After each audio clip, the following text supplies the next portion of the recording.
네, 안녕하십니까. 사이언스 슬램디 오랜만에 제가 온라인 생중계로 찾아뵙게 됐네요. 저희가 코로나가 풀리고 조금 이제 야외에서 그다음에 오프라인 자리에서 했었는데 오랜만에 온라인으로 찾아뵙게 되었습니다. 저희 사이언스 슬램디 벌써 43회차입니다. 43회차. 그래서 이번 달을 정규달로 마지막으로 하고요. 다음 달에는 드디어 대망의 2022년 왕중왕전이 진행이 될 예정이에요. 그래서 왕중왕전으로 가기 위한 마지막 5분의 오늘 발표를 들어볼 예정입니다. 자, 발표 진행 자료 좀 부탁드릴게요. 자, 저희 사이언스 슬램디는 국가과학기술연구회 NST, 기초과학연구원 IBS, 한국연구재단, 그 다음에 대덕넷과 대전 MBC가 함께하고요. 지금 이 자리는 K-시크에서 함께하고 있습니다. 네, 저희 사이언스 슬램디는 제가 말씀드렸는데 앞선 42회차까지는 모든 영상들과 자료들이 남아 있는데요. 유튜브와 네이버 TV, 그 다음에 헬로디디에서는 언론 기사로 만나볼 수 있습니다. 특히 저희 사이언스 슬램디가 단독 유튜브 채널을 개설을 했는데 이곳에서 지금까지 진행됐던 모든 강연의 영상을 살펴보실 수가 있어요. 풀버전, 해당 회차의 풀버전을 보실 수도 있고 연구자별로 약 10분간의 편집 영상, 하이라이트 영상도 살펴보실 수가 있습니다. 자, 그리고 제가 앞서 간단하게 안내를 드렸지만 사이언스 슬램디 왕중왕전 2022년 왕중왕전이 오는 12월 17일 토요일에 오후 2시부터 4시까지 IBS 광운하센터 2층 대강당에서 진행이 될 예정이에요. 실제로 온라인 중계뿐만이 아니라 오프라인에서 현장 참여가 가능하시니까 많은 관심 부탁드리고 나중에 이제 안내 메일이 나가면 거기서 신청을 해주시면 됩니다. 네, 그리고 저희 이번 왕중왕전에 출연을 하시게 될 지금까지는 7분이 확정이 됐고 오늘 8번째가 확정이 되는데 매월 우승자분들이신데 3월부터 유재원 박사님, 이상원 박사님, 김혜진 박사님, 허재원 박사님이 각각의 알찬 주제로 강연을 해주셨고요. 네, 7월에는 에코피스의 최인원 대표님, 8월에는 저희가 서울에 과학축전에 가서 함께 했었는데 이종원 박사님이 함께 해주시고 기계연구원의 김선일 박사님도 9월에 합류를 하셨습니다. 그리고 저희가 10월은 잠시 쉬고 왔고요. 자, 11월 오늘 마지막 한 자리가 정해질 예정입니다. 왕중왕전에 마지막 함께 해주실 한 분은 누구실지. 그리고 오늘은 저희가 4월에 한번 세상을 바꾸는 기초과학이라는 주제로 했었는데 올해가 유엔이 선정한 세계 기초과학인데 세상을 바꾸는 기초과학 2라는 주제로 오늘 11월 슬램디가 진행이 될 예정입니다. 그러면 오늘 여러분들과 함께 기초과학을 함께 재밌게 설명을 해주실 5분의 박사님을 모시도록 하겠습니다.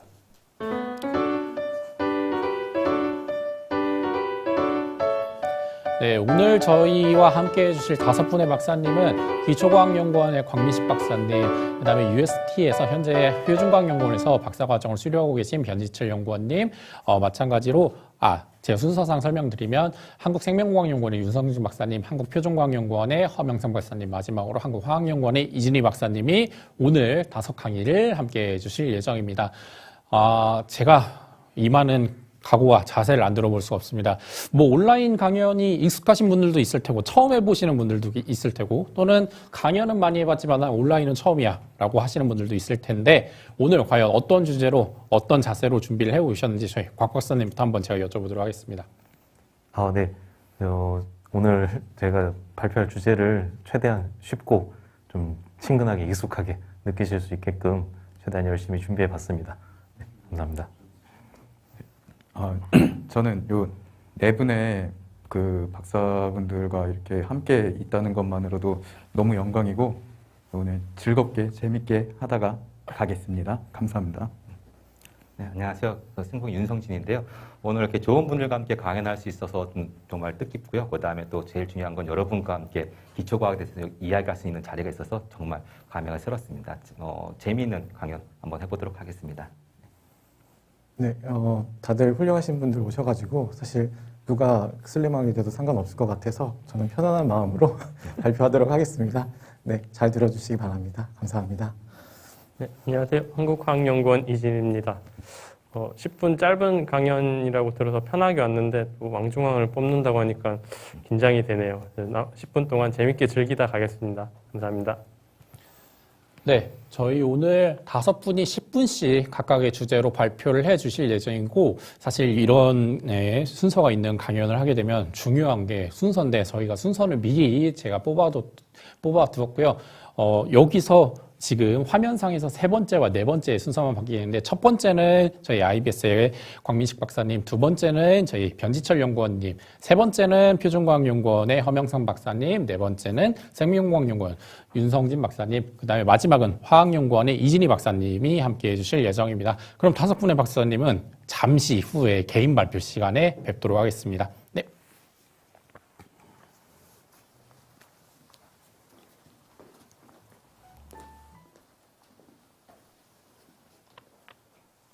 네.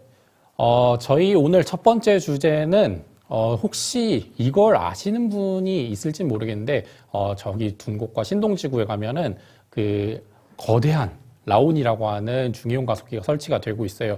과연 이게 어떤 연구 장비길래 또 무엇이 이렇게 중요하길래 그렇게 크게 설치가 되고 있는지 궁금하실 텐데, 오늘은 기초과학연구원의 광민식 박사님께서 중이온 가속기의 역할과 또 어떤 연구가 이루어지고 있는지를 자세하게 소개해 주신다고 합니다. 그러면 첫 번째 발표라 살짝 떨리실 수도 있는데, 저희 큰 박수로, 온라인이지만 큰 박수로 저희 광민식 박사님을 모셔보도록 하겠습니다.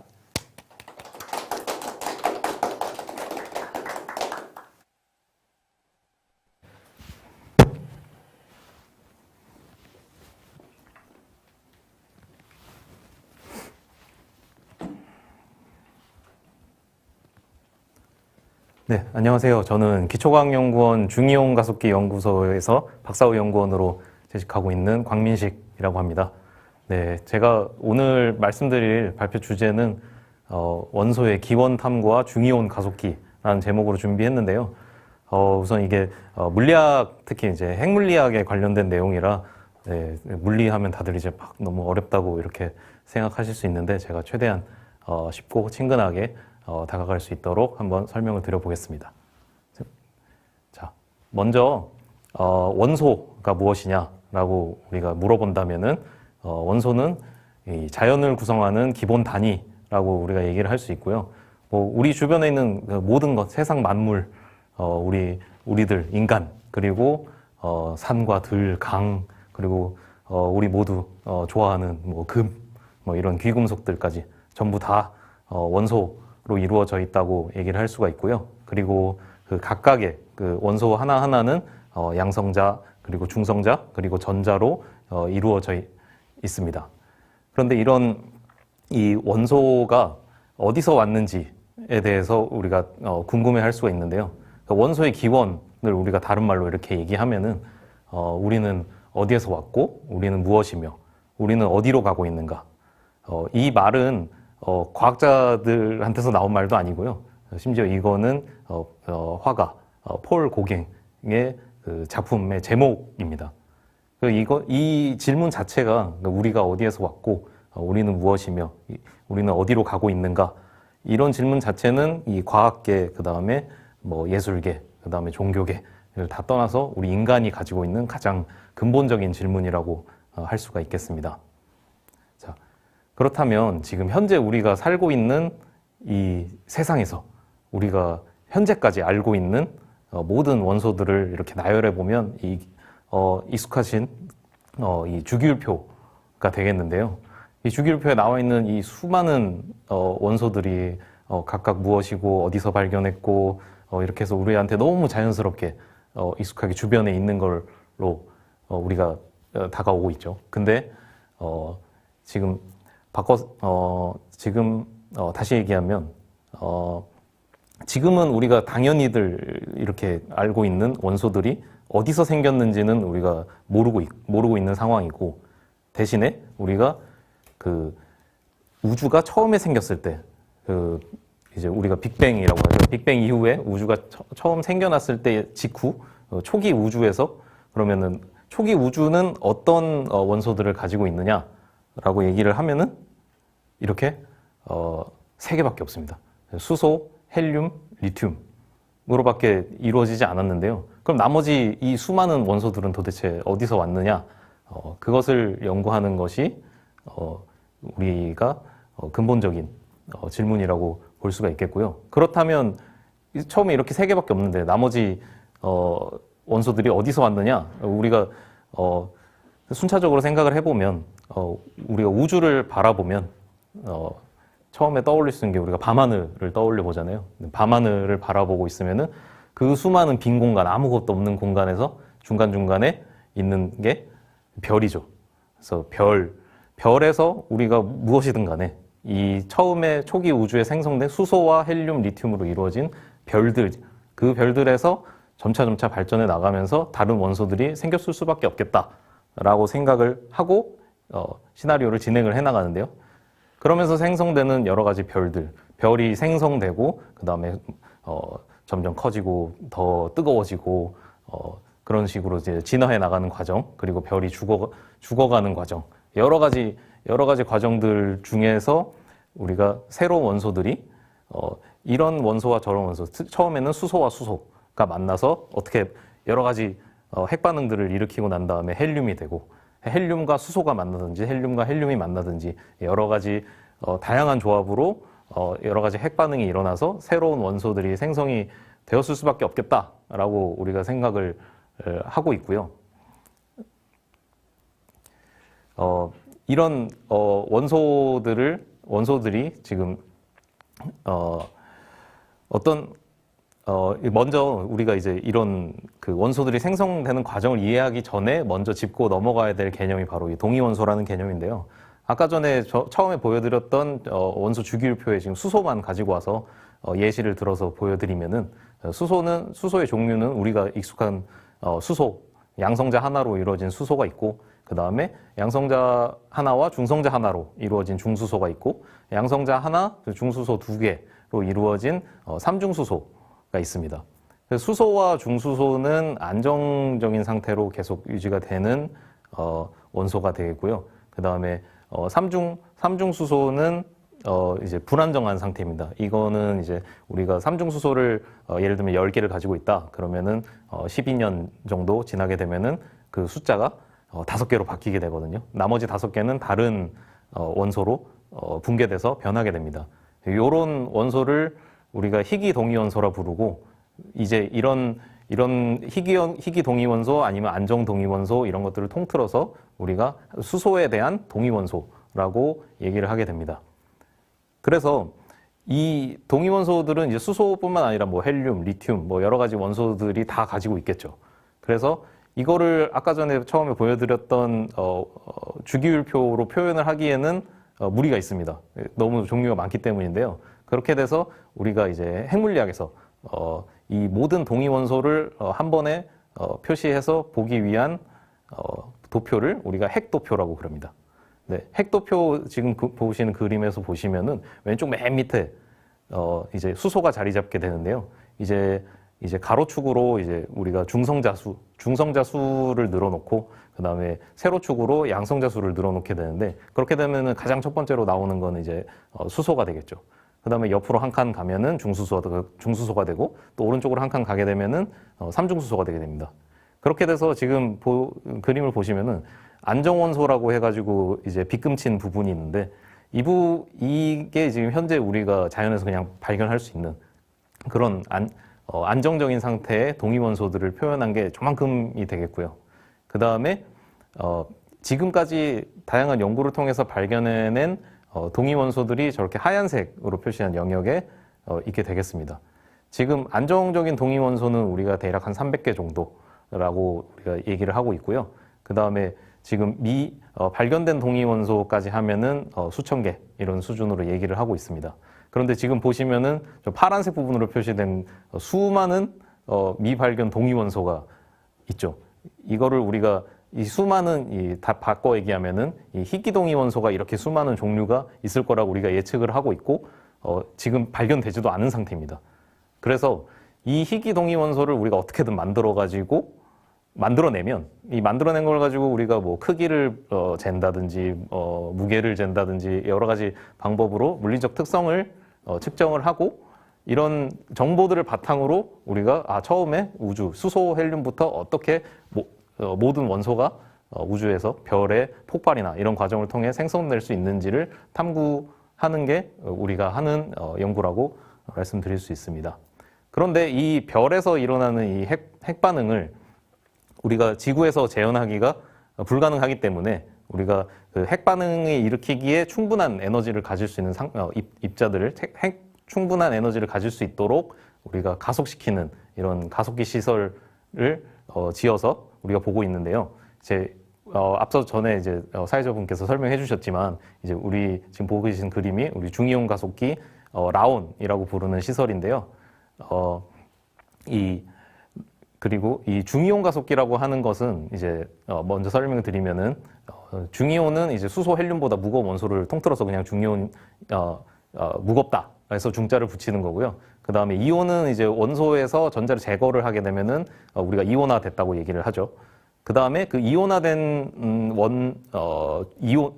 중이온은 우리가 지금 밑에 보시는 그림처럼 이제 전기장을 걸어주게 되면은 한쪽에서 같은 극 쪽에서는 밀어내고 다른 극 쪽에서는 당기면서 점점 가속이 되겠죠.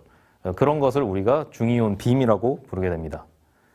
그래서 이 중이온 빔을 이용해서 우리가 희귀동위원소를 어떻게 생성하는지를 간략하게 크게 두 가지 방법으로 얘기하는데, 중이온 빔을 가벼운 표적에 때려서, 그러니까 무거운 게 가벼운 거를 때려서 무거운 게 부서지고 나서 그 부서진 무거운 빔은 무겁기 때문에 그대로 앞으로 가게 되죠. 그거를 그대로 이용을 해가지고 희귀동위원소 빔을 만드는 방법이 하나가 있고요. 다른 방법은 이제 가벼운 양성자 빔을 가지고 무거운 표적을 때려서 부십니다.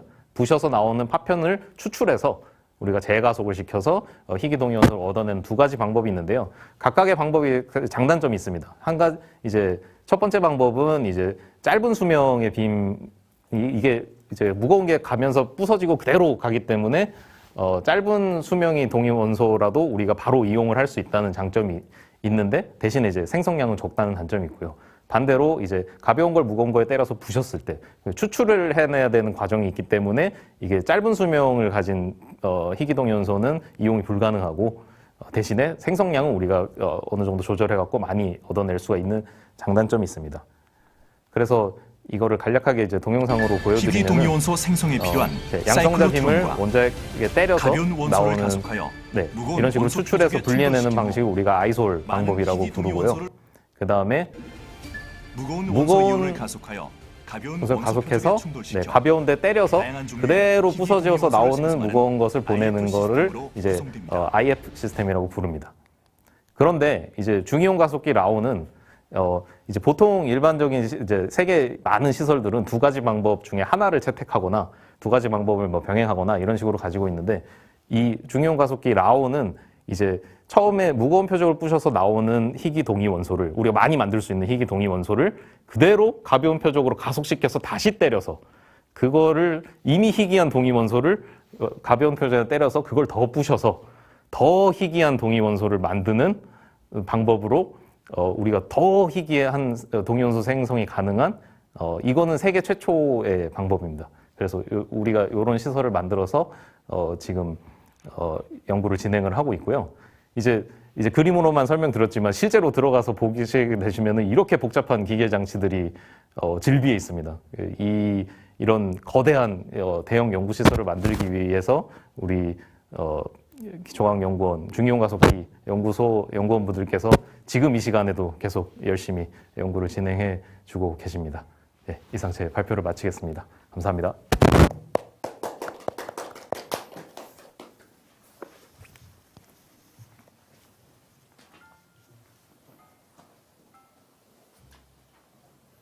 네, 어떻게 보셨나요? 아주 진짜 눈에 보이지도 않을, 보이는 것보다 더 작은 중이온이 앞으로 세상에 많은 연구에 영향을 끼칠 것으로 기대가 되는데, 저는 운 좋게도 라온을 직접 보러 간 적이 있었어요. 지금은 아마 거의 못 가실 텐데, 저는 건설 초기에 또 갔었고 건설이 완전히 준공된 후에도 갔었는데 지금까지 봐왔던 연구 규모와 스케일이 완전 다른데, 여러분들도 혹시나 기회가 되신다면 라온은 한번 방문하셔서 앞으로 일어날 연구를 한번 더 살펴보고 기대를 해보셔도 좋을 것 같습니다. 자, 두 번째 발표는 저희 지금 UST에서 박사과정을 함께하고 계신 저희 변지철 연구원님께서 해 주실 텐데요. 주제는 2차 소재입니다. 2차 소재. 특히 미래 먹거리로 아주 주목을 받고 있는 2차 소재들이 많은데 과연 어떤 소재들이 있고 또 어떻게 우리의 미래 먹거리를 책임질지 저희 변 연구원님의 발표를 박수로 모셔보겠습니다.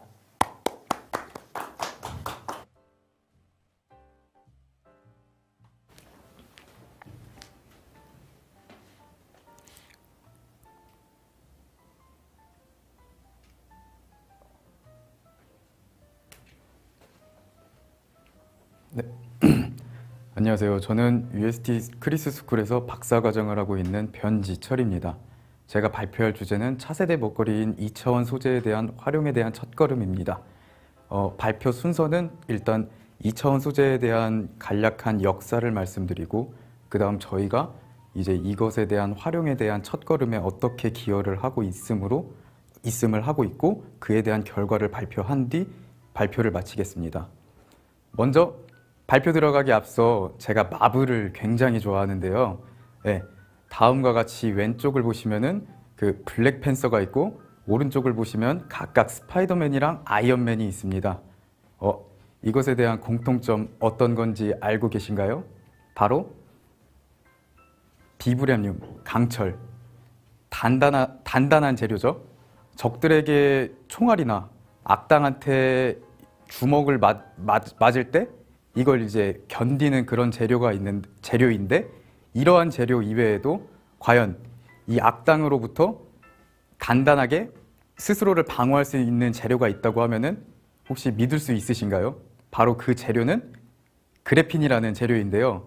이 그래핀은 하단에 보신 바와 같이 가임과 노벨로브스키에 의해서 이제 테이프를 활용해서 그 층수를 되게 얇게 만들어서 기판에 전사를 해서 다음과 같은 그래핀이 만들어졌는데 이러한 공로를 인정받아 노벨상을 받은 그런 업적이 있습니다. 이러한 그래핀은 그 그림을 보시면은 그 코끼리가 이렇게 밟아도 정말 단단하고 견딜 수 있는 이에 대한 원인으로선 sp2 결합이 있는데 이 결합으로 인해서 다음과 같이 정말 단단한 재료가 되는 그런 재료입니다. 이런 그래핀 재료는 평면상으로 매우 넓고 그 한 원소로 이루어졌기 때문에 매우 얇습니다. 따라서 이러한 그래핀 재료는 2차원 소재로 분류되어지는데 이러한 2차원 소재는 각각 전기적 특성에 따라 도체, 반도체, 부도체로 나눠지게 됩니다. 이때 도체는 그 전기가 자유롭게 막 흐를 수 있는 재료라고 생각을 하시면 되고 반도체는 외부에서 에너지가 인가됐을 때 그때 이제 전기가 흘러지는 재료고 부도체는 전기가 통하지 않는 재료입니다. 이러한 재료들을 정말 신기하게 어렸을 때 혹시 레고 해보셨나요? 레고 하듯이 이렇게 쌓아 나가게 되면은 이제 소자라는 것을 만들 수 있는데 이러한 소자들이 바로 미래의 플렉시블 디스플레이 막 구부릴 수 있고 종이접기 할 수 있고 막 더 나아가서는 구부리고 종이접기를 할 수 있기 때문에 이것을 입을 수도 있습니다. 이걸 입을 수도 있는 게 웨어러블 디스플레이라는 산업인데 하지만 이 웨어러블 디스플레이나 플렉시블 디스플레이에 활용이 되어지려면은 현재 우리나라 시점에서는 이러한 활용도는 매우 강대국입니다. 하지만 이러한 그 소자를 제작하기 위해서 즉 플렉시블 디스플레이를 만들기 위해선 이제 설계를 해야 되는데 그 제작 설계에서 계면 접착 특성에 대한 파악이 매우 중요하고 계면 접착 특성 규명에 대한 것이 매우 중요합니다. 따라서 이게 규명이 되어지면은 설계 이후에 오류가 많이 줄어들고 결국 나아가서 더 완벽한 디스플레이를 만들 수 있는 결과가 되겠지요. 네.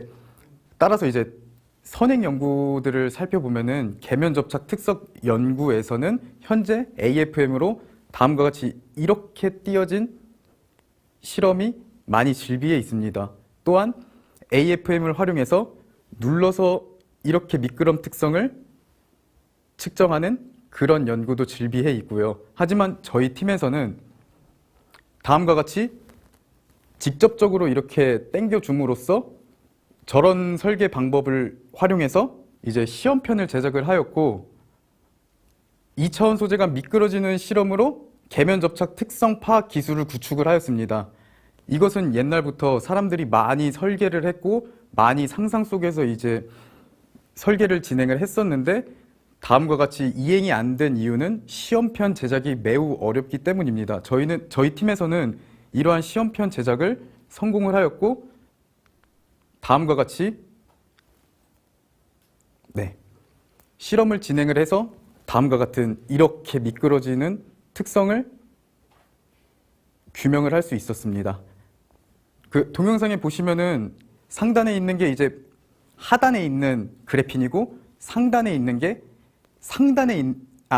아래에 있는 게 상단에 있는 그래핀으로서 동종 접합 구조, 적충 구조체입니다. 따라서 그래핀의 발견을 시작으로부터 과연 이제 활용, 그리고 저희가 저 사진은 이제 저희 교수님이신데 그 가임과 노벨로프스키 분도 교수와 제자 관계에서 노벨상을 탔고 저희 교수님과 저도 이러한 계면 접착 특성 연구에 대한 대가가 되기 위해서 많은 연구와 많은 고심을 하고 있는데 향후에는 이러한 노력들이 많이 이루어지고 어우러져서 제 개인적인 생각에는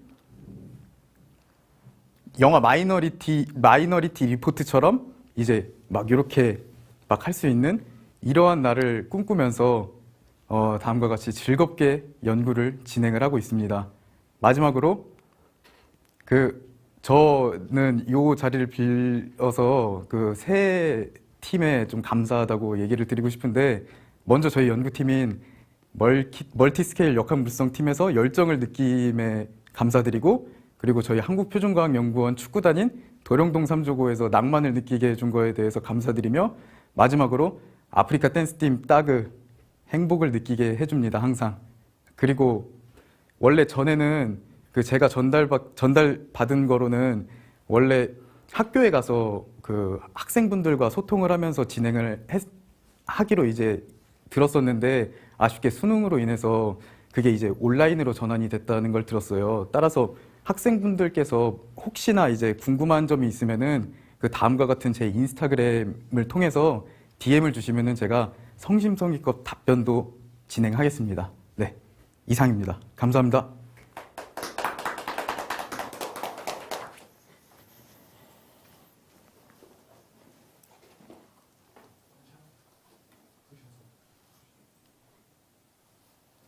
네, 그래핀이 처음 발견됐을 때 정말 이제 센세이션한, 과학계에 센세이션한 충격을 가져왔었는데, 굉장히 인상적이었어요. 예, 스승과 제자가 노벨상을 탔듯이 저희 홍성구 박사님과 변지철 연구원님도 향후에, 저희가 교수님과 제자의 노벨상 수상을 한번 기대를 해보도록 하겠습니다. 마침 제가 어제 우연찮게 두 분을 뵙고 왔었는데 오늘 이 자리에서도 그 연구 성과를 한 번 더 확인할 수 있어서 좋은 자리였던 것 같습니다. 자, 세 번째 주제는 저희 세 번째 발표는 마찬가지로 한국표준과학연구원에서 진행을 해주실 텐데 그 SI 기준 단위 7개가 있는데 그 중에 조금 이질적인 단위가 하나 있는데 시간이 있습니다. 시간. 예, 시간은 항상 지금도 흘러가고 있죠. 네, 저장도 할 수도 없고 흘러가고 있는 시간이 있는데 여러분들은 시간에 대해서 얼마나 알고 계신가요? 시간은 과연 어떻게 움직이고 어떤 표준을 가지고 있는지 오늘 시간에 대해서 한번 저희가 몰랐던 거를 한번 명확하게 소개해 주실 저희 표준과학연구원의 한명성 박사님을 모시도록 하겠습니다.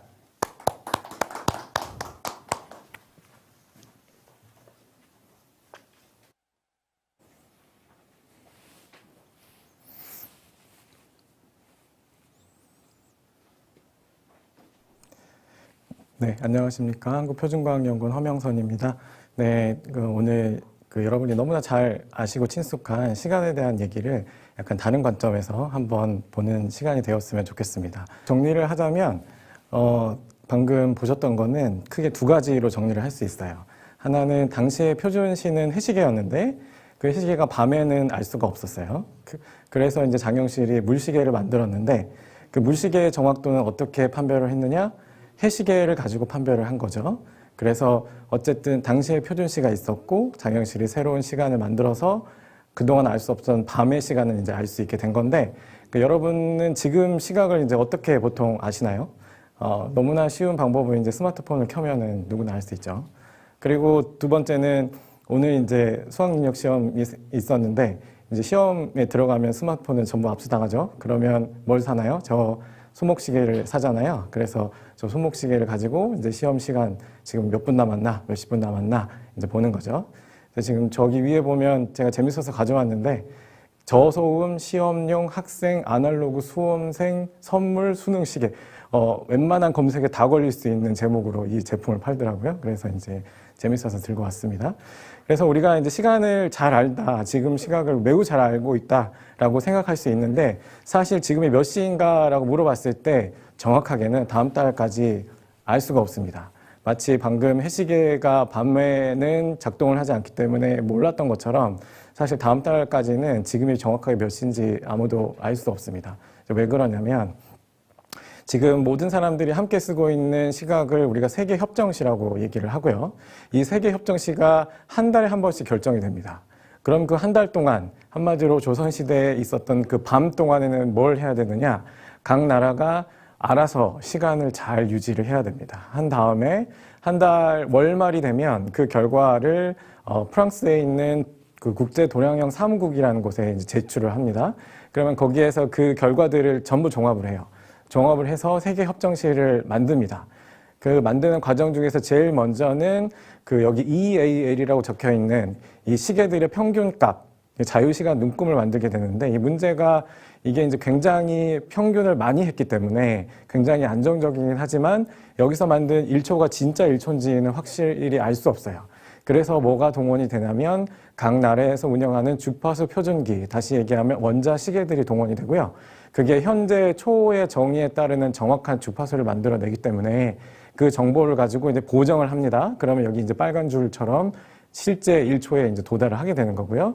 그리고 이제 이거는 우리가 지구상에서 만든 그냥 시간인데, 이게 실제 지구의 자전과 좀 일치를 해야 되는 문제가 좀 있어서 저기 IERS라고 국제지구 회전계라는 국제기구에서 이게 자전이 지금 현재 1초보다 0.9초 이상 느려지고 있다. 그러면 윤초를 한 번씩 넣습니다. 그래서 그 윤초를 다 넣으면 그게 이제 세계 협정시가 되는 거죠. 다시 얘기하면 한 달 동안은 각 나라가 알아서 열심히 잘 유지를 해야 그 시각이 정확하게 되는 거죠. 그러면 도대체 이 시각을 얼마나 더 정확하게 유지를 해야 되는 건가? 옛날에는 뭐 약속 시간 뭐 5분 늦어도 크게 상관은 없었지만 요즘에는 그런 약속이 점점 이제 인터넷, 뭐 정보화 이런 사회가 되면서 점점 더 정확한 시간을 요구하게 되었습니다. 그럼 얼마나 정확해야 될까? 일단은 좀 덜 정확한 것부터 한번 보죠. 그러면 여러분이 이제 요즘 많이 쓰시는 OTP 있잖아요. OTP 6자리. 그게 도대체 딱 누르면 6자리가 나오는데 은행이 그걸 어떻게 알고 이게 맞는지 틀린지를 아는가? 그 비밀은 시간에 있습니다. 이 OTP 안에 시계가 있고요. 은행에도 시계가 있어요. 처음에 OTP를 발행을 할 때 그 두 개의 시계를 일치를 시킵니다. 그리고 이제 가지고 가서 이걸 이제 누를 때마다 그 시각이 딱 나오면 그 시각을 가지고 난수를 발생을 하고, 그 난수를 발생하는 알고리즘이 똑같기 때문에 은행에서 만들든 OTP에서 만들든 똑같아요. 그래서 은행에서 이게 허명선이 만든 비밀번호구나 라고 인정을 해주는 거죠. 근데 이제 이 조그마한 시계는 틀릴 수 있기 때문에 여러분이 OTP 사용해 보시면 계속 누른다고 해서 숫자가 바뀌진 않아요. 한 보통 수십 초 정도의 오차까지는 허용을 합니다. 자, OTP도 한 수십 초 정도 필요하고요. 그 다음에 이제 요즘에 전자문서가 되게 많죠. 이제 전자문서들이 진위를 확인할 때 이게 진짜인지 누가 복사한 건지 알 방법이 별로 없어서 요즘에 많이 하는 게 이제 시점 확인 서비스라는 걸 합니다. 그러면 이 문서가 언제 생성이 됐는지를 정확하게 시각 정보를 거기다 이제 심어 놓는 거죠. 이럴 때도 이제 정확한 시각 정보가 필요한데 보통 한 1초 내외 정확도가 필요합니다. 벌써 꽤 정확하죠.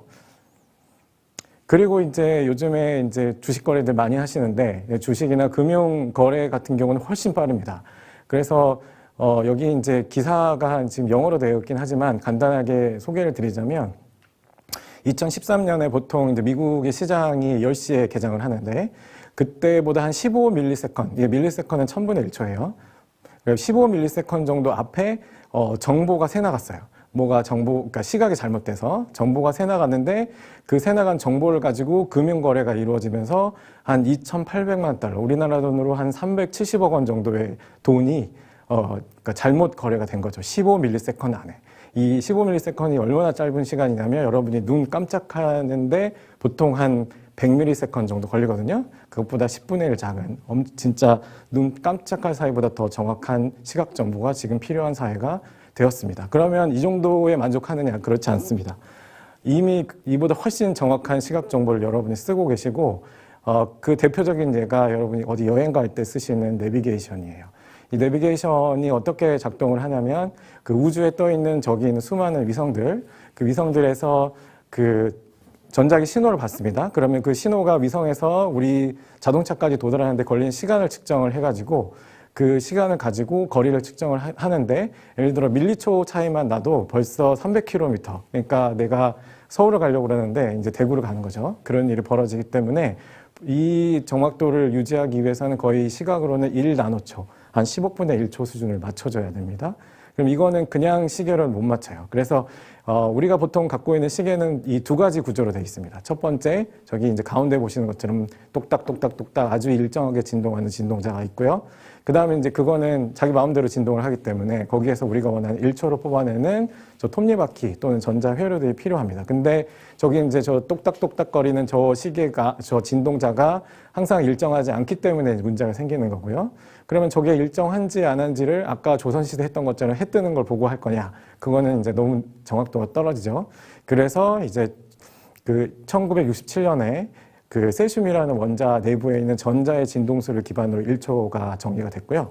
그래서 저기 919-631-770, 그러니까 약 9.2GHz 정도 되는 세슘의 진동 주파수를 가지고 1초를 만들었습니다. 그래서 저 9.2GHz에 대한 느낌을 가지시려면 지금 5G 통신하는 데 쓰는 주파수가 3.5GHz이거든요. 근데 여러분 휴대폰에서 전판 눈에 안 보이죠? 그러니까 저건 눈에 안 보이는 전자파인데 최근에는 이보다 이제 주파수가 한 10,000배 정도 높은 이제 그런 진동수를 가진 원자를 사용해서 시계를 만드는 노력도 진행이 되고 있고요. 주파수가 이제 10,000배 높으니까 더 자가 이제 조밀하죠. 그러니까 조금만 이제 바뀌어도 변화를 알 수 있기 때문에 훨씬 정확한 시계를 만들고 있고 저 이제 500THz 공이 지금 14개가 붙어 있는 게 저게 도대체 얼마나 큰 주파수냐라고 느낌이 오시기 위해서 우리가 태양을 쳐다보고 있으면 이 노란색이잖아요. 그게 보통 600THz, 6 곱하기 6의 뒤에 이제 공이 14개가 붙어 있는 저 주파수가 되겠습니다. 그래서 아까 이제 세슘 시계의 경우에는 지금 여러 가지 방법으로 만드는데 그 중에 제일 정확한 게 저 분수 시계라고 하는 거고요. 지금 보시면 분수라고 하는 게 진짜 분수처럼 저기 원자를 집어 던집니다. 위로.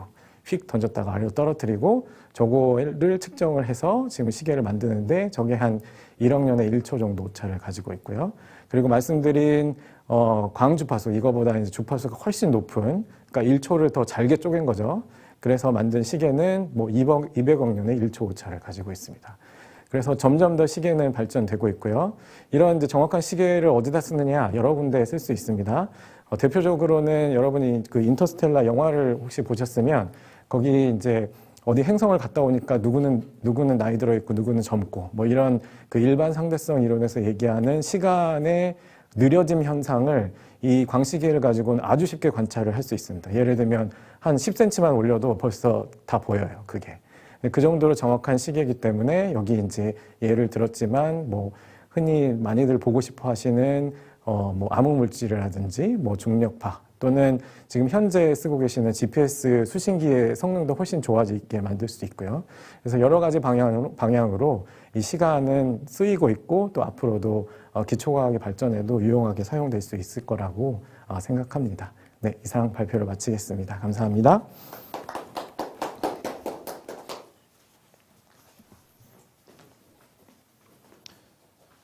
네, 여러분들 항상 OTP 쓸 때마다 어떻게 저게 숫자가 뜨지라는 궁금증이 많으셨을 텐데 아마 이 강의를 통해서 이 OTP뿐만이 아니라 표준시와 관련된 많은 궁금증들이 풀리셨을 거라고 생각을 합니다. 한국표준과학연구원 홈페이지를 가면은 그 표준과학 시계도 다운로드 받을 수가 있는데 혹시 컴퓨터가 시간이 어긋나시는 분들은 한번 동기화를 해보시는 것도 좋을 것 같아요. 자, 네 번째 발표는 이번에는 생명과학 쪽으로 가도록 하겠습니다. 한국생명과학연구원의 윤성진 박사님께서 아주 근본적으로 우리가 자연과 생명에서 느낄 수 있는 호기심에서 출발한 연구 이야기를 들려준다고 하는데 특히 제가 살짝 언급을 해드리면 대식세포가 등장할 예정이고 여러분들이 몰랐던 대식세포와 그 다음에 자연 환경에서 우리가 얻을 수 있는 호기심과 그 연구에 대해서도 알아보도록 하겠습니다. 그러면 박수로 네 번째 발표 윤성진 박사님을 모셔보도록 하겠습니다.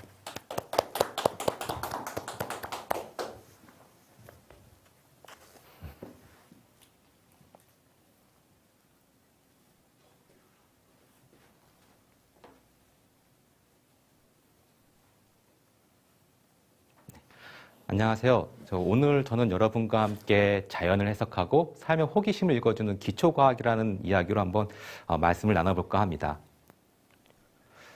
혹시 여러분들은 주변에 나무를 보게 되시면 어떤 생각을 하세요? 최근 시즌은 지났지만 단풍이 예쁘다 이런 생각도 할 수 있지만 가끔 저는 우리 몸속의 폐와 비슷하다는 생각을 좀 합니다.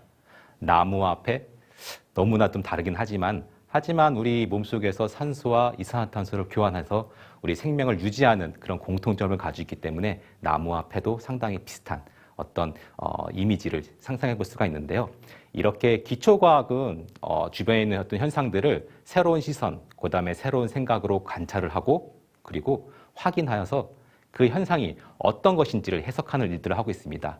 또 최근에는 분석 기술이 너무 잘 발달해가지고 이런 반응들이 어떻게 진행되고 있는지를 좀 더 정밀하게 확인해 볼 수가 있죠.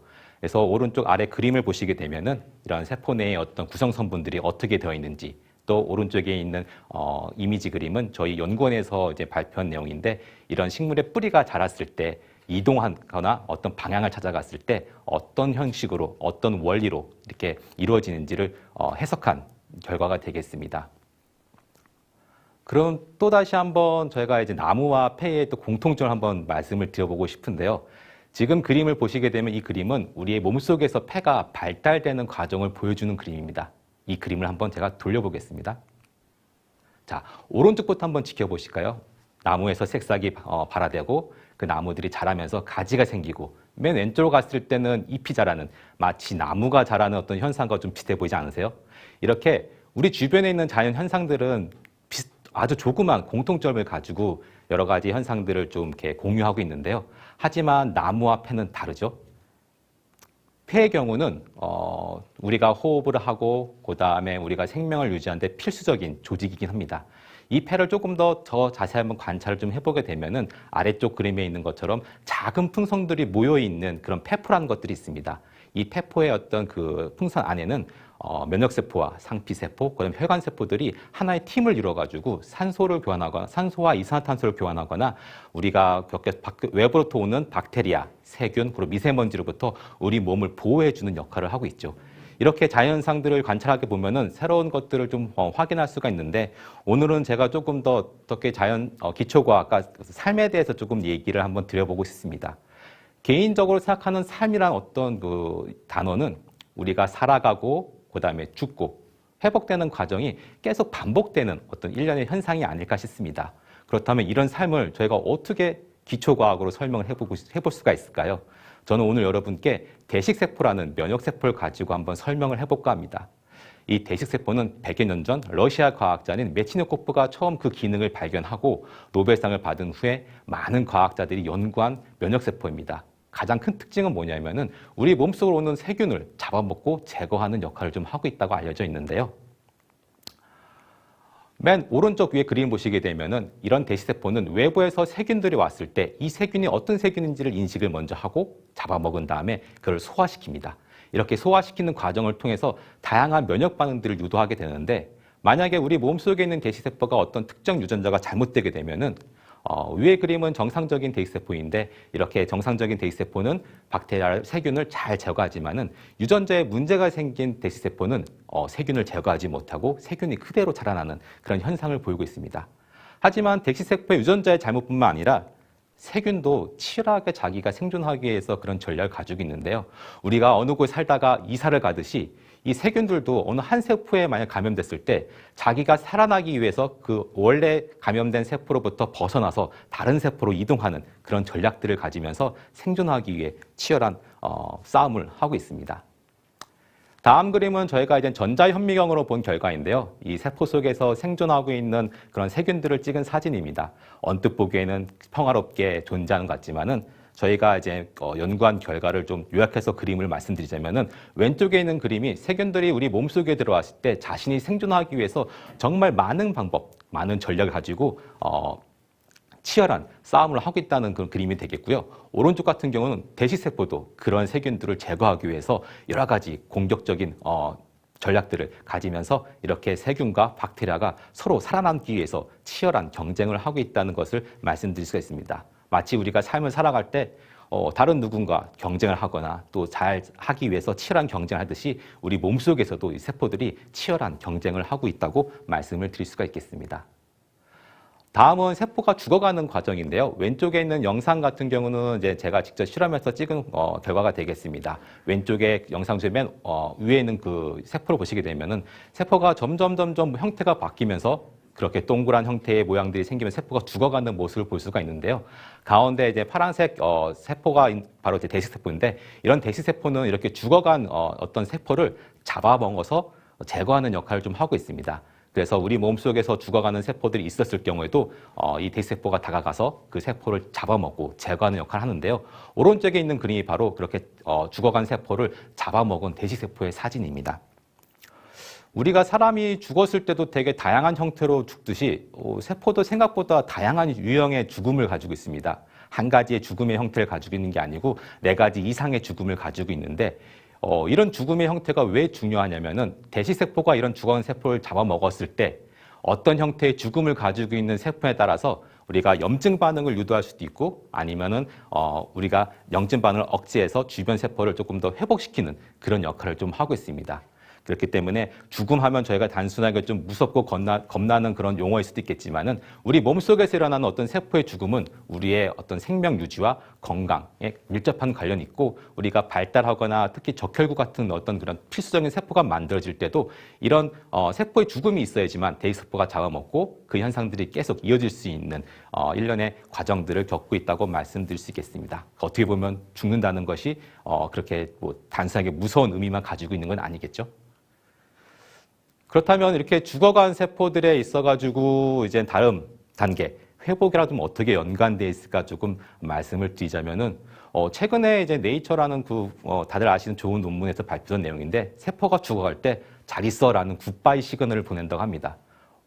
죽어가는 세포가 왜 잘 있어라는 신호를 보낼까요? 어떻게 보면 우리가 죽었을 때 소중했던 사람들을 한번 보고 어떻게 보면 자신의 이야기를 하면서 삶의 마무리를 하듯이 죽어간 세포도 자기의 어떤 삶을 마무리했을 때 주변에 있는 사람들 너무 슬퍼하지 않고 회복이 금방 될 수 있게끔 도와주기 위해서 그런 굿바이 시그널을 보낸다고 합니다. 그래서 오른쪽 그림을 보시게 되면 저희가 관절염 또는 폐 손상이 있었을 때 잘 있어라는 굿바이 시그널을 보냈을 때는 아래쪽 그림처럼 되게 조직 세포들이 잘 원만하게 회복이 되지만 그렇지 않은 경우는 염증 반응이 더 심각해져서 우리가 좀 더 질병이 악화되는 그런 현상들을 확인할 수가 있었죠. 이렇게 기초과학은 우리로 하여금 자연을 해석하게 도와주고요. 그 다음에 기초과학은 우리의 삶의 소중함과 호기심을 읽어주는 또 하나의 언어가 아닐까 생각합니다.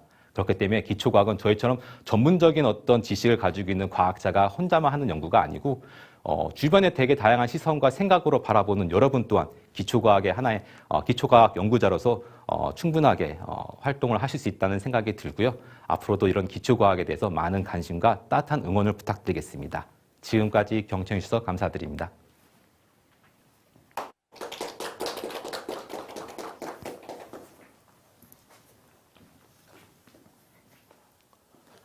네, 저희가 오늘 주제죠. 세상을 바꾸는 기초과학 2였는데 기초과학 아주 기본적인 것에서부터 사고가 출발하고 호기심이 생기고 그게 또 연구로 진화해서 또 새로운 연구 결과를 낳고 이 과정을 1년으로 확인을 할 수 있었는데 여러분들도 어떤 것에 대해서 호기심을 가지고 그것에 대해서 공부하고 또 학습하고 또 발전시킴으로써 또 새로운 걸로 이어질 수 있는 그런 긍정적인 사이클을 한번 만들어 보시는 건 어떨까 합니다.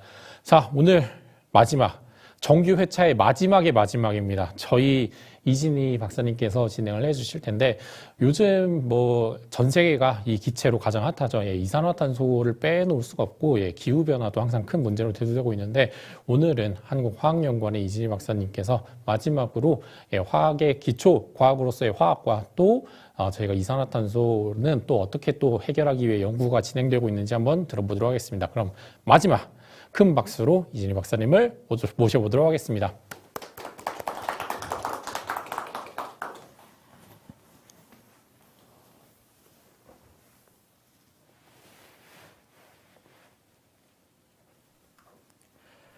안녕하세요. 한국화학연구원 이진희입니다. 먼저 제가 시작하기 전에 질문 하나 던지고 시작을 하려고 합니다. 제가 한국화학연구원에 있잖아요.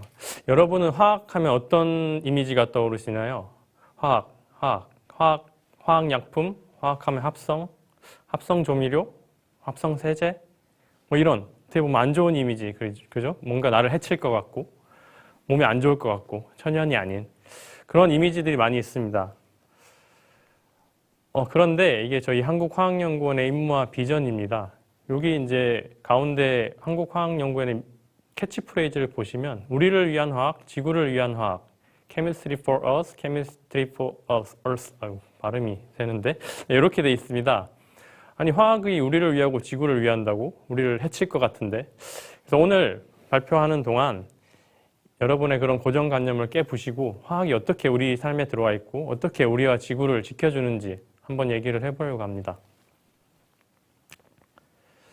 요즘 기후위기, 기상이변, 뭐 지구온난화 이런 말들 굉장히 많이 들리죠. 뉴스에서 심심하면 나오는데 사실상 저도 그렇지만 이게 직접 와닿는 분이 많지 않을 거예요. 우리가 뭐 미세먼지다, 뭐 매연이다, 뭐 악취다 이러면은 딱 느낌이 오잖아요. 눈에 보이고 냄새로 느껴지고.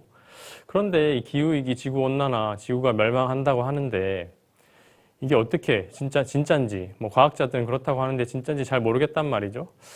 근데 여기 이제 기사들을 보시면 유럽에서 최근에 이제 올해 일어났던 기후 변화로 인해서 기온이 막 40도 넘게 올라가고 산불이 막 나고 그리고 우리나라에서 저기 8월 기사인데 엄청난 폭우가 와가지고 문제가 많이 생겼었죠. 115년 만에 기록적인 비라고 합니다. 이처럼 이렇게 직접 기후위기, 기상이변 이렇게 와닿지는 않지만 실제로 우리 주변에 이런 일들이 일어나고 있고 그리고 뭔가 부유층보다는 반지하에 사는 사람들이나 빈곤층 이런 데에서 좀 더 직접적으로 타격을 받고 있고 그게 이미 현재 진행형입니다. 여기 자료를 보시면 지구 온도에 따라서 시나리오를 이제 저희 환경부에서 이렇게 시나리오를 작성한 것입니다. 첫 번째가 지구 온도가 1도가 오르면이에요.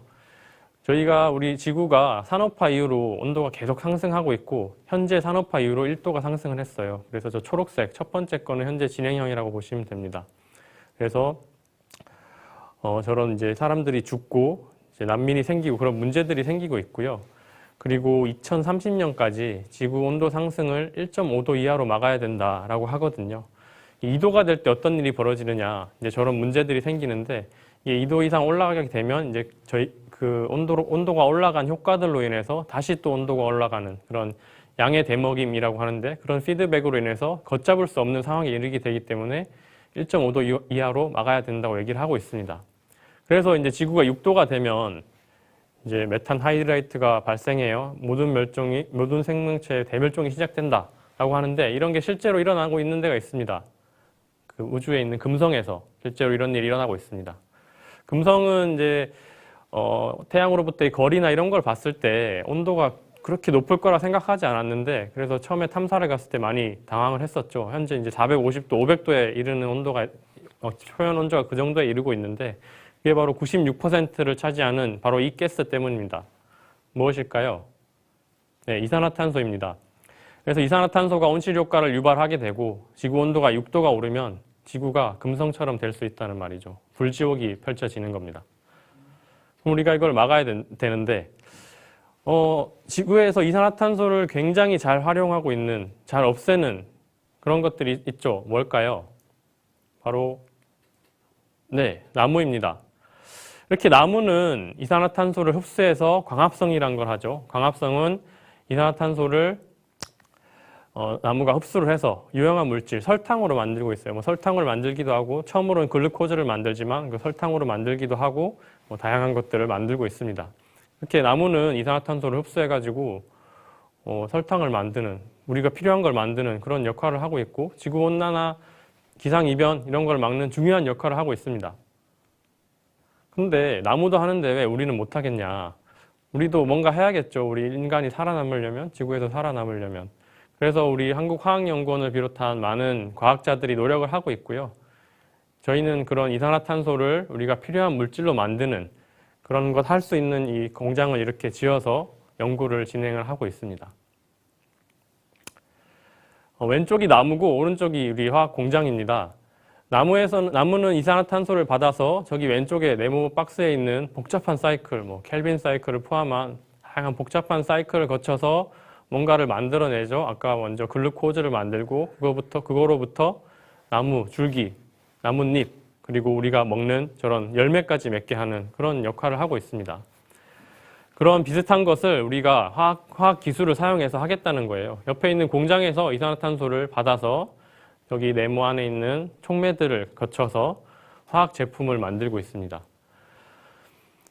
저기 그림에 나와 있듯이 우리 몸의 70%가 물로 이루어져 있어요. 질량의 70%가 물로 이루어져 있는데 우리가 가지고 있는 이런 옷들 뭐 이런 걸 다 따져봤을 때 무게 대비했을 때 70%가 화학 제품이라고 합니다. 그만큼 우리에게 있어서 물만큼 소중한 게 화학 제품이고 그렇게 우리 생활 속 깊숙이 들어와 있습니다. 그리고 우리가 지금 개발한 이런 기술들은 실제 나무가 이산화탄소를 흡수하는 양보다 같은 공간에서 약 100배, 뭐 대충 계산한 거긴 하지만 100배 정도의 이산화탄소를 처리할 수 있는 그런 능력을 가지고 있습니다. 그래서 그런 기술을 카본 캡처 앤 유틸라이제이션, 줄여서 CCU, 한국말로는 탄소 포집 및 활용이라고 얘기를 하고 있습니다. 그래서 저 가운데 있는 네모 박스가 국내에 있는 이 CCU, 이산화탄소 활용 기술의 전문가들이 머리를 맞대고 짜내서 어떤 기술을 활용해서 어떤 화학 제품을 만들 수 있고 어떤 제품을 만들어야 우리가 이런 기후 위기를 극복할 수 있을지 그런 시나리오를, 로드맵을 짠 것입니다. 다양한 물질들이 있죠. 화학 물질들이고 화학적인 이름이 적혀 있어서 뭔지 잘 감이 안 오실 텐데 저것들이 우리의 밑에 보시듯이 우리 의식주와 약, 에너지 이런 부분에 다 들어와 있습니다. 저런 것들로부터 화학 기술을 이용해서 우리 생활에, 우리 몸의 70%를 차지하는 그런 제품을 만들고 있는 거죠. 먼저 옷을 보면 뭐 나일론, 고어텍스 이런 거 들어봤죠. 합성 섬유들, 그리고 맨날 쓰는 비닐봉지, 옷은 아니지만 샴푸나 세제, 비누 이런 것들, 그리고 우리가 식생활에서는 인류를 이렇게 번성하게 만든 제일 1등 화학 기술인 비료, 제초제, 그다음에 조미료나 향초 이런 것들, 그리고 거주에 관해서는 우리 건축 내장재들, 그리고 페인트, 유리, 고무, 시멘트 이런 것들이 다 화학 기술로 만들어지고 있고요. 또 제일 중요한 것 중에 하나는 의약품. 지금 코로나로 많은 이슈가 됐었는데 거기에 쓰이는 백신이나 두통약, 감기약, 모기약 이런 모든 약들, 그리고 항생제 이런 것들을 개발하는데 화학 기술이 빠질 수가 없겠죠. 그리고 에너지 기술, 우리 도시가스나 자동차를 굴리는 휘발유, 집을 따뜻하게 해주는 보일러, 그리고 우리가 쓰는 휴대폰에 있는 배터리, 자동차, 비행기 이런 것들도 다 화학 에너지를 연료로 사용해서 구동을 하고 있는, 이처럼 화학 기술이 우리 삶에 깊숙이 들어있다는 것을 말씀을 드리고 싶습니다. 그래서 마지막으로 저희가 이산화탄소로 저희 직접 연구해서 만든 결과를 몇 개 소개해드리고 발표를 마칠까 합니다. 먼저 이산화탄소로 만든 점착제입니다. 점착제라고 하니까 좀 헷갈리죠. 접착제는 아니고, 접착제는 이렇게 딱 붙었다 안 떨어지게 만드는 거 접착제고, 점착제는 뗐다 붙었다 할 수 있는 거예요. 쉽게 말하면 테이프에 붙어 있는 그 끈적한 것들. 그 테이프도 종류마다 이제 기능들이 다 많이 있잖아요. 그 중에서 이제 포스트잇에 응용할 수 있는 그런 것들 저희가 이산화탄소부터 만들어서 개발했습니다. 그 동영상에 저기 보시면은 요 짧은 면적에서 가운데 그림을 보시면 5km 추를 달아도 안 떨어지고 이렇게 버티고 있고요. 그리고 이 강도를 테스트하기 위해서 기계를 사용해서 이렇게 쭉 늘어뜨리는 그런 실험들을 했습니다. 그리고 또 이산화탄소로부터 만든 아세트산이 있습니다. 밑에 보이는 저런 이제 저희가 만든 공장에서 이산화탄소를 활용해가지고 뭐 몇 단계 과정을 거쳐서 아세트산, 식초를 만들고 있습니다. 그래서 뭐 저 식초가 우리가 먹는 식초도 될 것이고, 그리고 더 많은 곳에 쓰이는 거는 우리 많은 고분자 물질들, 플라스틱 이런 것들이 저 아세트산, 식초의 원료로부터 만들어지고 있습니다. 이런 것들을 이산화탄소로부터 만들 수 있고 그런 것들을 연구하고 있습니다.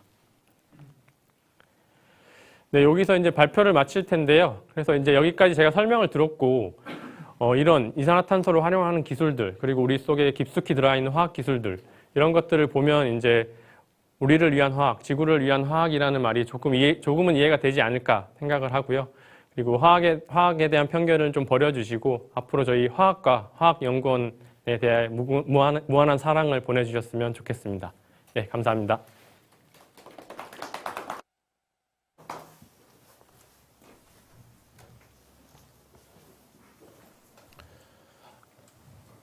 네. 저희가 뭐 이산화탄소부터 시작해서 화학의 다양한 면을 볼 수가 있었는데, 실제로 한국화학연구원에 가면 탄소자원화 연구단도 있고, 뭐 시원가스를 재활용하는 연구단도 있고요. 물론 화학이 오늘 이진희 박사님이 소개를 해주신 뭐 탄소 연구뿐만이 아니라 뭐 신약에도 쓰이고 소재에도 쓰이고 굉장히 다양한 곳에 쓰이면서 저희 일상생활과 떼놓을 수가 없는데, 그만큼 기초과학이 중요하고 응용연구도 중요하다는 점을 한 번 더 확인할 수 있었습니다. 자, 5분의 모든 발표가 끝났어요. 예, 저희가 1년 동안 정규 회차를 달려온 마지막 발표까지 끝났는데, 저희 마지막으로 박사님들과 함께 간단하게 질의응답 시간도 갖고, 그 다음에 소감도 들어보고 마지막 투표를 진행을 해보도록 하겠습니다. 그러면 저희 박사님 5분을 다시 한번 무대로 모시도록 할게요.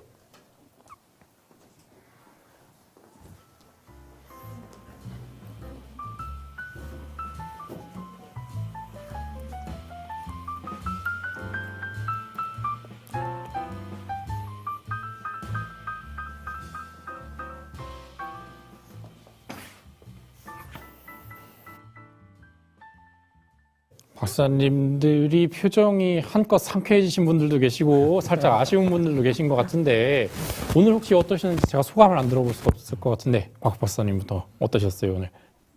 처음에 이제 긴장을 너무 많이 해가지고 첫 번째 순서다 보니까 제가 긴장 너무 많이 한 것 같은데, 그래도 하면서 좀 적응이 되고 좀 제가 제대로 내용을 전달해 드렸는지는 제가 잘 모르겠지만, 네, 오늘 그래도 뿌듯한 시간이 됐던 것 같습니다. 네. 저는 오늘 저희 위에 다른 박사님들이랑 같이 이제 발표도 들어보고 저도 해보고 하니까 이번 경험을 통해 좀 많이 배워가는 게 있고, 뭔가 이제 학위과정 하면서도 동기부여가 됐던 것 같아서, 예, 돌아가서 또 다시 열심히 해야죠. 그래서 이런 기회를 주신 것에 대해서 감사드린다는 말씀도 전해드리고 싶습니다.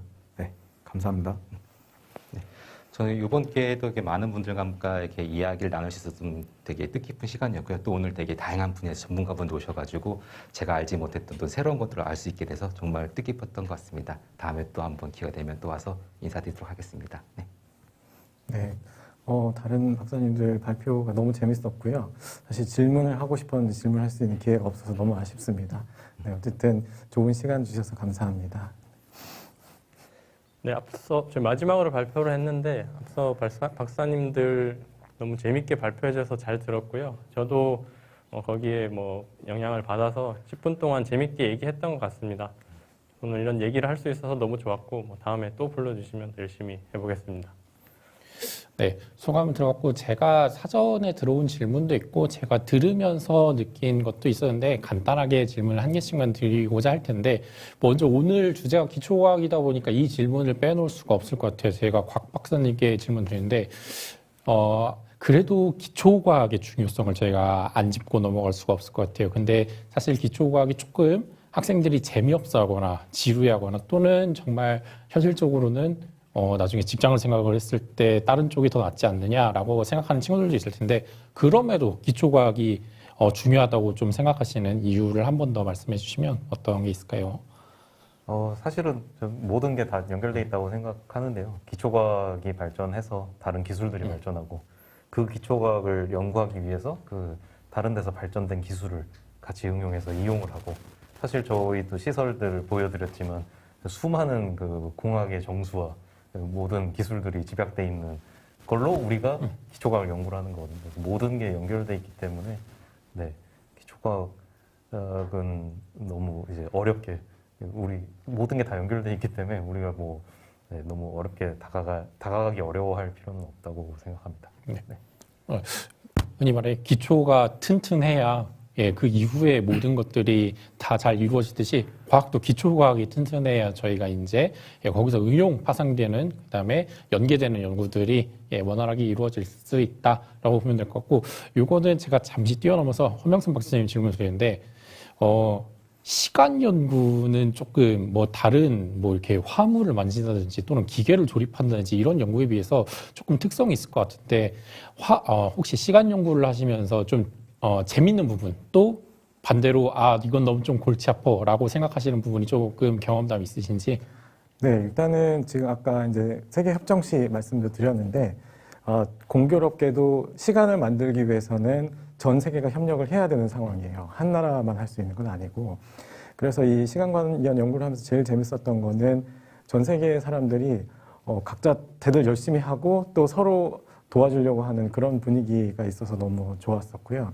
그리고 이제 시간 하면 되게 이제 와닿지 않으시겠지만 실제 원자 시계 개발 연구는 거의 그 노가다성에 가까운 그런 일도 좀 있습니다. 그래서 정말 이것저것 이렇게 뜯어 고치고 만지고 하는 그런 것들 좋아하시는 분들도 이 시계 관련 연구에 참여하시면 되게 재밌어 하실 것 같아요. 네. 네.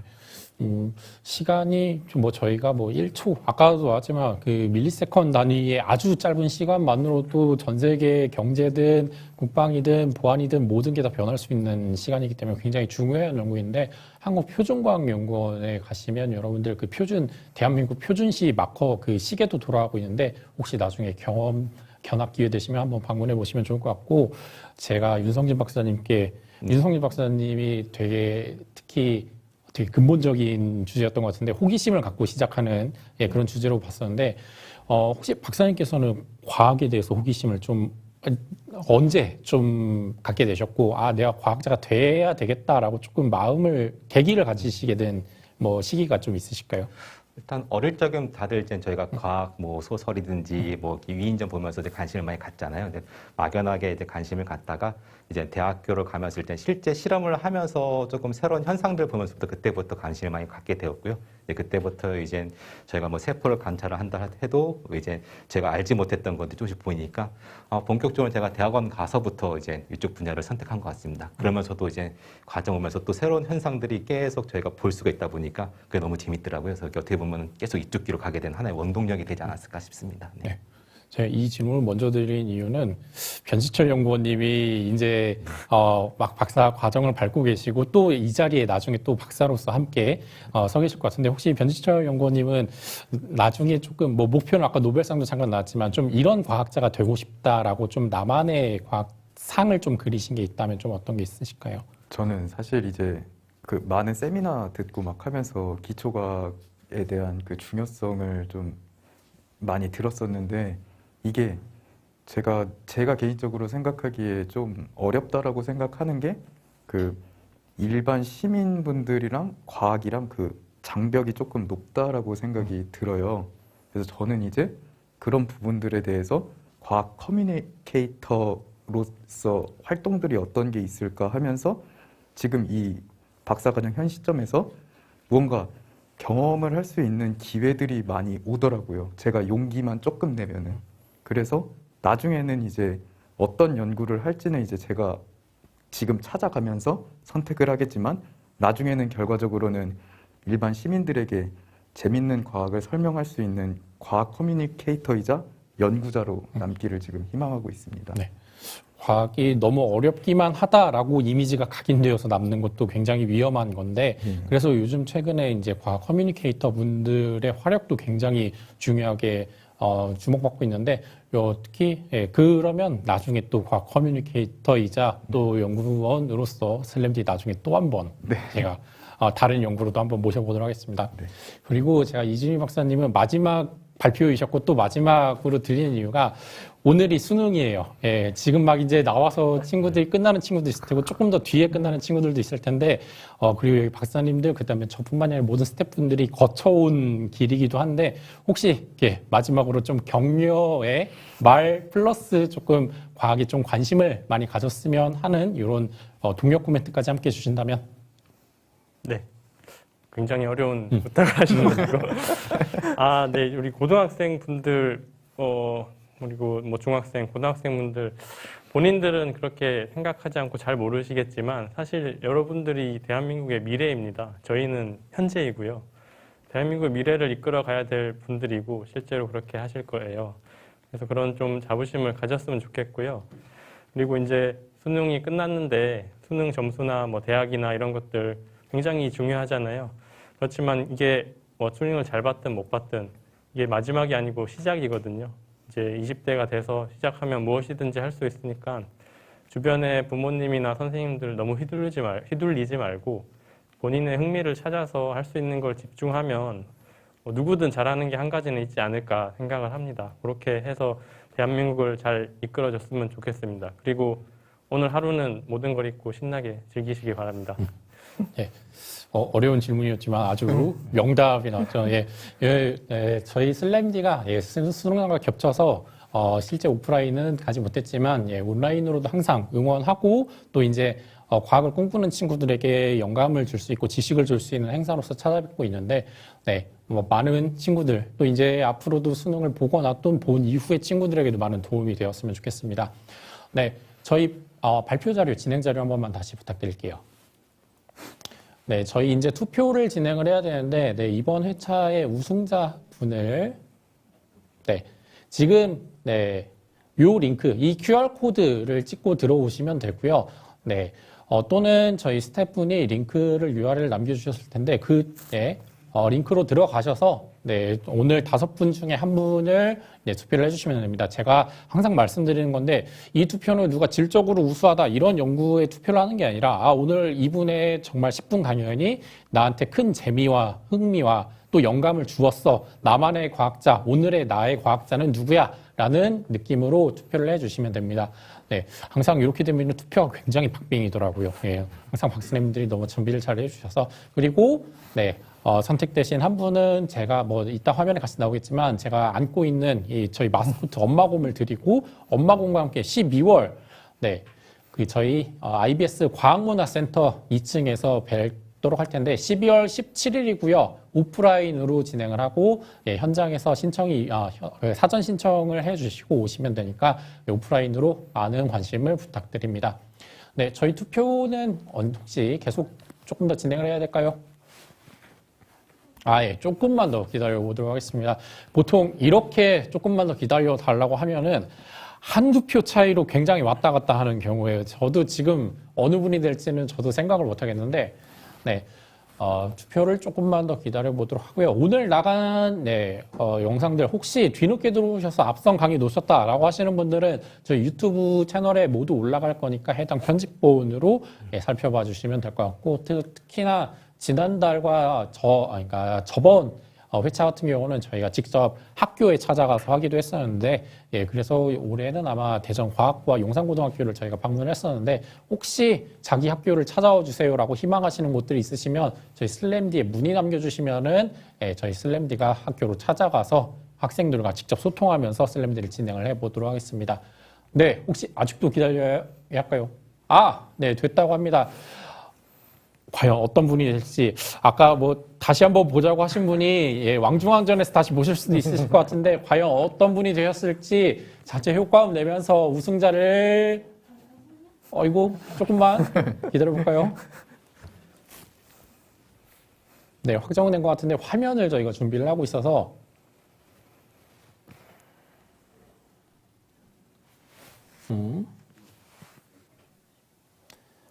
네, 저희 조금만 몇 초만 더 기다려 보도록 하겠습니다.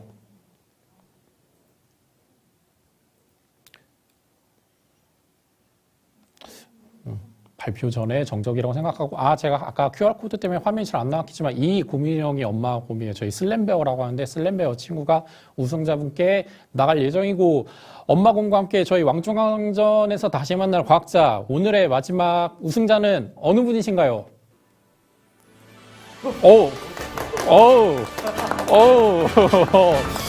저희 변진철 연구원님이 너무 충격을 받으셨는데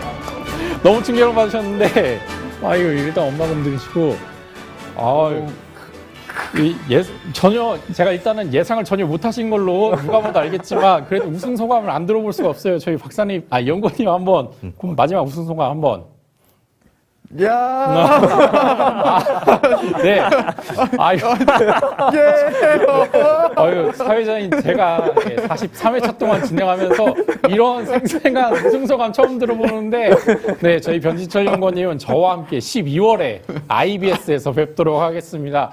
네, 그러면 오늘 약 1시간 반 정도, 1시간 20분 정도 함께 했는데, 예, 저희 사이언스 슬램디 43회차 11월 회차는 여기서 마치도록 하고 저희는 오늘 인사드리고 12월 17일 오프라인 현장에서 다시 찾아뵙도록 하겠습니다. 그럼 인사드리고 오늘 사이언스 슬램디 마치도록 하겠습니다. 모두 감사드립니다.